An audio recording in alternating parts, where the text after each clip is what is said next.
Salauddin Ayyubi ने कहा था कि मैं 1000 दुश्मनों से अकेला लड़ सकता हूं, लेकिन हमारी सफों में मौजूद गद्दारों से नहीं लड़ सकता हूं। जी हां, अपनी सफ़ों के गद्दारों से लड़ना आसान नहीं है और ये बातें एमआईएम के नेता इम्तियाज़ जलील ने बिना नाम लिए कही।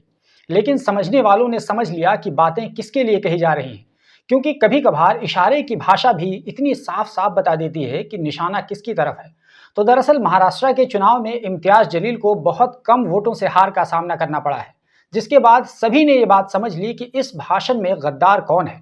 तो यहाँ बात की जा रही थी औरंगाबाद ईस्ट से समाजवादी पार्टी के उम्मीदवार डॉक्टर गफ्फार कादरी के बारे में, क्योंकि ऐसा माना गया कि अगर गफ्फार कादरी इम्तियाज़ जलील के मुकाबले पर न होते तो इम्तियाज़ जलील औरंगाबाद ईस्ट की सीट से चुनाव जीत जाते।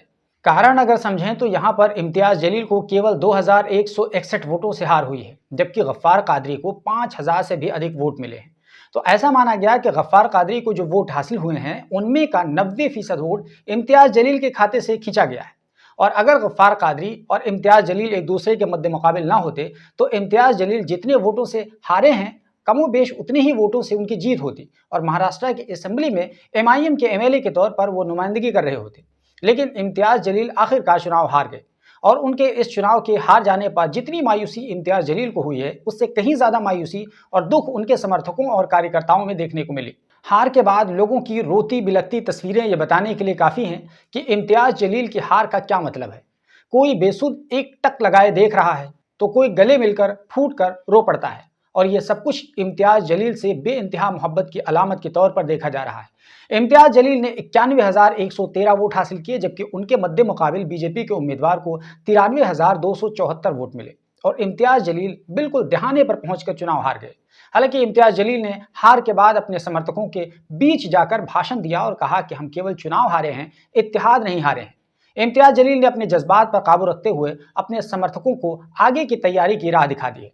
वहीं इम्तियाज़ जलील ने अपने हार का गम तो मनाया ही, साथ ही साथ उन्होंने औरंगाबाद सेंटर से एमआईएम के एक दूसरे उम्मीदवार नासिर सिद्दीकी का भी जिक्र किया। दरअसल नासिर सिद्दीकी भी काफ़ी कम वोटों से ये चुनाव हारे हैं। उनके मुकाबले शिवसेना शिंदे गुट के उम्मीदवार को नासिर सिद्दीकी से केवल 8,119 वोट ज़्यादा मिले और नासिर सिद्दीकी थोड़े ही मार्जिन के साथ चुनाव हार गए। वहीं अगर एमआईएम के दूसरे उम्मीदवार की बात करें तो एमआईएम के 16 उम्मीदवारों में से केवल एक उम्मीदवार को कामयाबी मिली है और वो सीट मालेगांव सेंटर की सीट है, जहां से मुफ्ती इस्माइल कासमी ने जीत दर्ज की है और उन्हें भी बहुत मुश्किल से जीत हासिल हुई है। बात करें मुफ्ती इस्माइल कासमी की तो उन्हें केवल 162 वोटों से जीत हासिल हुई है और ख़ास बात यहाँ पर यह है कि मालेगांव सेंटर की इस सीट पर कुल 13 उम्मीदवार मैदान में थे और उनमें सारे के सारे मुस्लिम उम्मीदवार थे और मुफ्ती इस्माइल कासमी ने अपने बिलमुकाबिल उम्मीदवार आसिफ शेख को 162 वोटों से शिकस्त दी है। वहीं अगर बहुचर्चित सीट धुलिया सीट की बात करें तो यहाँ से एमआईएम के उम्मीदवार फारूक अनवर शाह एक बड़े मार्जिन से चुनाव हारे हैं। फारूक शाह को 70,788 वोट मिले हैं, जबकि उनके बिलमुकाबिल बीजेपी के उम्मीदवार को 1 लाख से भी अधिक वोट मिले और फारूक शाह इस बार 45,750 वोटों के भारी अंतर से चुनाव हार गए। आपको बता दें कि इससे पहले 2019 में फारूक शाह को धुलिया से जीत मिली थी। यूं कहें कि 2019 में एमआईएम ने 44 उम्मीदवार खड़े किए थे, जिनमें केवल 2 ही उम्मीदवार जीत पाए थे और उनमें से एक फारूक शाह थे और दूसरे मालेगांव से यही मुफ्ती इस्माइल कासमी, जिन्हें अभी भी कामयाबी मिली है। तो मुफ्ती इस्माइल कासमी इस बार भी जीत गए हैं, लेकिन फारूक शाह भारी अंतर से चुनाव हार गए। वहीं एक और चर्चित सीट की बात करें तो वारिस पठान की सीट है और वारिस पठान भी चुनाव हार गए। यहाँ से बीजेपी के उम्मीदवार महेश प्रभाकर ने जीत दर्ज की और यहाँ पर एमआईएम के उम्मीदवार वारिस पठान को केवल 15,800 वोट ही मिले और वो 5वें स्थान पर रहे। वहीं नांदेड़ साउथ की बात करें तो वहां से एमआईएम के उम्मीदवार सैयद मोइन भी 45,000 से भी अधिक वोटों से चुनाव हार गए। इसी तरह कुर्ला की सीट की बात करें तो एडवोकेट अस्मा शेख वो तीसरे नंबर पर रहीं और उन्हें केवल 3,945 वोट ही मिले।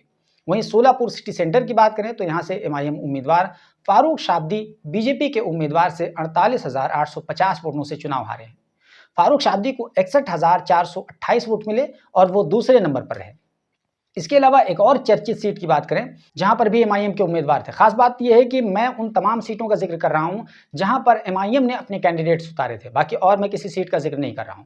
तो वो सीट मानखुर्द शिवाजी नगर की सीट थी।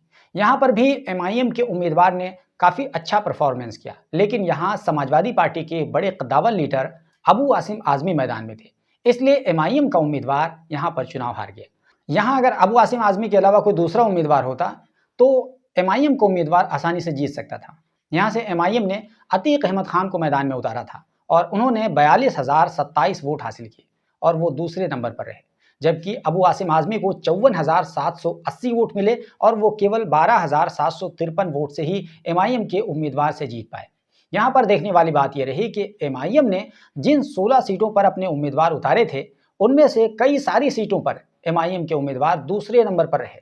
तो इस तरह महाराष्ट्र असेंबली इलेक्शन में MIM को केवल एक सीट पर कामयाबी मिली और MIM के सबसे चर्चित उम्मीदवार इम्तियाज जलील चुनाव हार गए, जिसको लेकर MIM के समर्थकों ने समाजवादी पार्टी के उम्मीदवार गफ्फार कादरी को हार का जिम्मेदार बताया।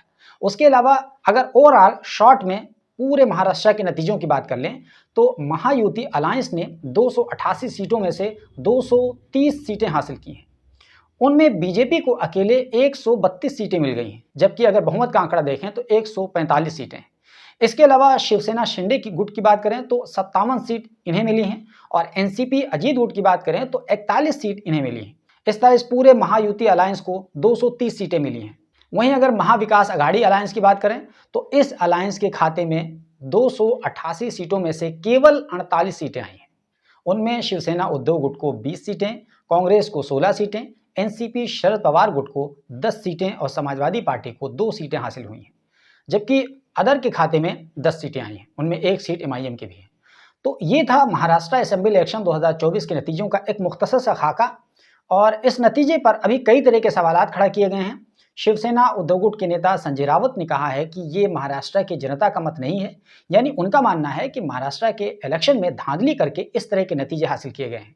उन्होंने ये कहा कि इस नतीजे को महाराष्ट्र की जनता पर लागू नहीं किया जा सकता। खैर, ये तो रही संजय राउत की बात। आपको इस पूरे नतीजे पर क्या कुछ कहना है, अपनी राय कमेंट बॉक्स में ज़रूर लिखिए और ये ज़रूर बताइए कि इम्तियाज जलील की हार का असल फैक्टर क्या रहा।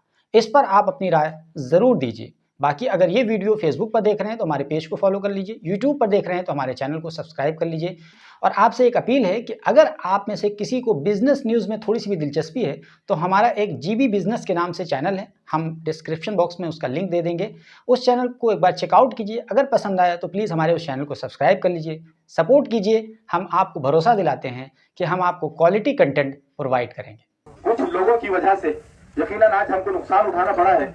हम उस नुकसान की भरपाई अगले 5 साल तक इंतजार करना पड़ेगा, लेकिन ये लोग हैं कि अपनी जाती मफाद के लिए और जाती फायदे के लिए या किसी के इशारों के ऊपर जो है तो आप लोगों का दिल तोड़ रहे हैं, आवाम का दिल तोड़ रहे हैं। जीत और हार ना सिर्फ सिद्दीकी की और इम्तियाज जलील साहब की नहीं हुई, हार आवाम की हुई है और ये आवाम जो है तो इन लोगों से इसका हिसाब इंशाअल्लाह जरूर लेगी।